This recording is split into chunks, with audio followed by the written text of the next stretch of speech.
ونستعينه ونستغفره ونؤمن به ونتوكل عليه ونعوذ بالله من شرور أنفسنا ومن سيئات أعمالنا من يهده الله فلا مضل له ومن يضلله فلا هادي له وأشهد أن لا إله إلا الله وحده لا شريك له وأشهد أن محمدا عبده ورسوله أما بعد فإن خير الحديث كتاب الله وخير الهدي هدي محمد صلى الله عليه وسلم وشر الأمور محدثاتها وكل محدثة بدعة وكل بدعة ضلالة وفي رواية وكل ضلالة في النار. وقد قال الله تعالى في كتابه الحكيم سنريهم آياتنا في الآفاق وفي أنفسهم حتى يتبين لهم أنه الحق أولم يكف بربك أنه على كل شيء شهيد.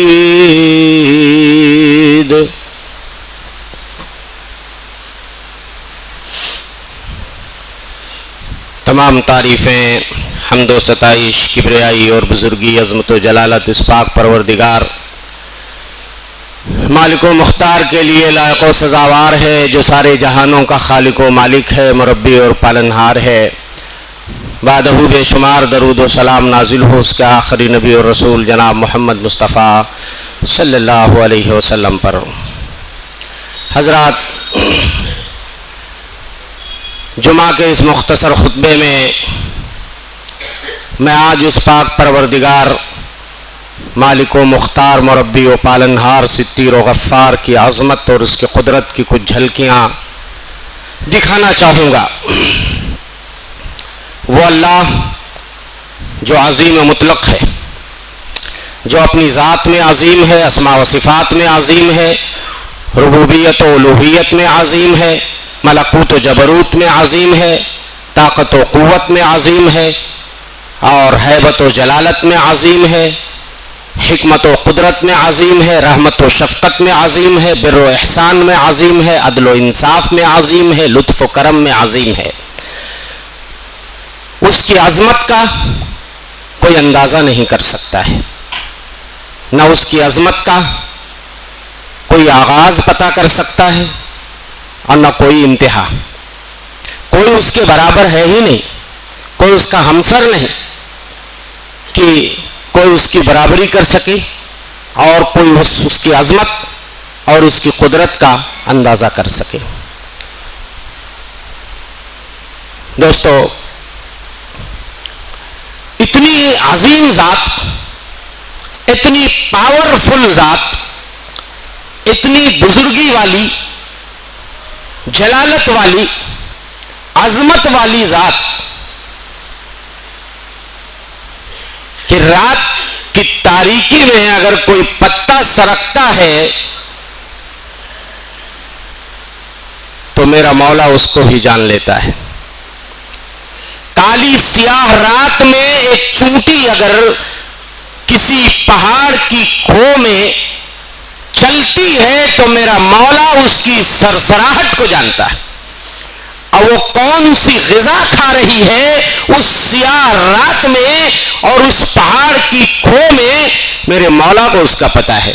رات و تاریکی کے اندر زمین میں کوئی دانہ پڑتا ہے تو مولا کو اس کا علم ہے، وہ سینوں میں چھپے ہوئے بھید کو جانتا ہے، نگاہوں کی خیانت کو جانتا ہے، کوئی چیز ایسی چھوٹی بڑی نہیں ہے جس کا اسے علم نہ ہو اور اس نے لوح محفوظ کے اندر اس کو درج نہ کیا ہو اور اس کے بارے میں کوئی علم نہ ہو، ایسا نہیں ہو سکتا ہے۔ اللہ نے صاف کہہ دیا ما فرطنا فی الکتاب من شیء، یہ لوح محفوظ وہ کتاب ہے کسی چیز کو میں نے چھوڑا ہی نہیں ہے کہ جس کے بارے میں نے اس کتاب کے اندر کوئی علم درج نہ کیا ہو۔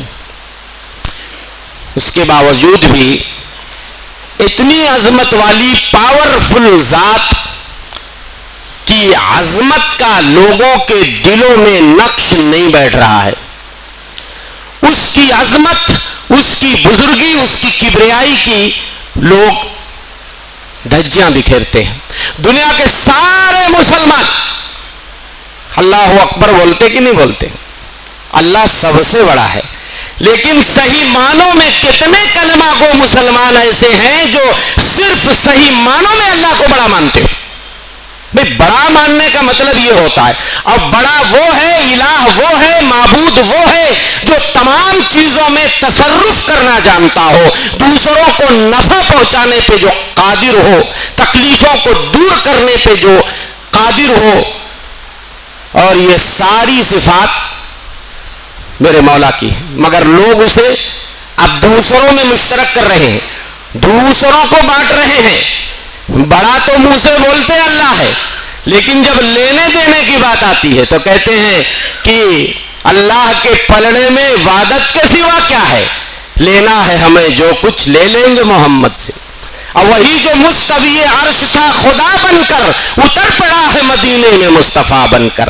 اور میں مانتا ہوں جہان والوں کہ میرا محمد خدا نہیں ہے، مگر یہ سچ ہے جہان والوں، یا مگر یہ سچ ہے اے عقل والوں کہ وہ خدا سے جدا نہیں ہے۔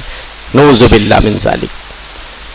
کس طریقے سے اللہ کی عظمت کی دھجیاں بکھیری جا رہی ہیں، اور اللہ نے خود کہہ دیا جس طرح اللہ کی تعظیم ہونی چاہیے، احترام ہونا چاہیے دلوں میں، لوگ نہیں کر رہے وہ احترام، زبان سے اللہ اکبر بولتے ہیں، مسجد میں آتے ہیں تو کہتے ہیں ایاک نعبد و ایاک نستعین، اے اللہ ہم صرف تیری عبادت کرتے ہیں، صرف تجھی سے مدد مانگتے ہیں۔ مسجد سے نکلتے ہیں تو یہ پیشانی نہ جانے کس کس دہلیز پہ جھکاتے ہیں، نہ جانے کس سے فریادیں کرتے ہوئے نظر آتے ہیں، نہ جانے کہاں کہاں ہاتھ اٹھاتے ہوئے نظر آتے ہیں۔ یہ صرف زبانی دعویٰ نہیں چلے گا، جب آپ ایگریمنٹ کرتے ہو اللہ کے سامنے، اللہ صرف تیری عبادت کرتا ہوں، اے اللہ صرف تجھی سے مدد مانگتا ہوں، تو اب عبادت کی جتنی قسمیں ہیں، کسی بھی قسم میں بندہ اگر غیر اللہ کو مچھر کے پر کے برابر بھی یا رائی کے دانے کے برابر بھی اگر شریک کر لیتا ہے تو اللہ کو اس کی عبادت کی ضرورت نہیں ہے۔ انا اغنی الشرکاء یعنی شرک، اللہ نے کہہ دیا تمام شریکوں میں شرک سے سب سے زیادہ بے نیاز ہوں۔ من عمل عملا اشرک فیہ معی غیری، کوئی بھی نیک عمل کسی نے کیا میرے ساتھ اگر اس نے دوسرے کو پارٹنر بنانے کی کوشش کی، شریک بنانے کی کوشش کی، ترکتہ و شرکہ، میں اس کو بھی چھوڑ دوں گا، اس کے شرک کو بھی چھوڑ دوں گا، اس کی شراکت داری کو بھی چھوڑ دوں گا۔ یہ پارٹنرشپ والا دھندا اللہ کو پسند نہیں ہے۔ 100% پیور اللہ کی عبادت ہونی چاہیے۔ اس کائنات کو بنانے اور سجانے میں، ایک ذرے کو بنانے میں بھی اس نے کسی خیر اللہ کی مدد نہیں لی، لیکن جب عبادت کی بات آتی ہے تو تم دوسروں کو اللہ کا ہمسر بنانے لگتے ہو، اللہ کا پارٹنر بنانے لگتے ہو۔ سچ اللہ نے کہا وما قدر اللہ حق قدرہ والارض جميعا قبضته يوم القيامة والسماوات مطويات بيمينه۔ جس طرح اللہ کی تعظیم ہونی چاہیے، جس طرح اللہ کا احترام ہونا چاہیے، لوگ اللہ کا احترام نہیں کر رہے۔ تمہیں کیا معلوم وہ اللہ کیا ہے، اس کی شکتی کیا ہے، اس کی بزرگی کیا ہے، اس کی طاقت کیا ہے، اس کا پاور اللہ خود ہی اپنا پاور بتا رہا ہے۔ والارض جميعا قبضته يوم القیامہ، وہ اللہ تو وہ ہے قیامت کے دن پوری زمین کو اپنی مٹھی میں لے لے گا۔ والسماوات مطویات بیمینہ، ساتوں آسمانوں کو اللہ ایک رومال جیسے تم ایک دستی اپنے ہاتھ میں فولڈ کر لیتے ہو، لپیٹ لیتے ہو، ان ساتوں آسمانوں کی کوئی قیمت اللہ کی نگاہ میں، یہ سب اللہ ہی کی مخلوق ہیں، اتنے بڑے آسمان کو اور ایسے 7 آسمانوں کو اللہ اپنے دائیں ہاتھ میں فولڈ کر لیں گے، لپیٹ لیں گے، یہ اللہ کی طاقت ہے۔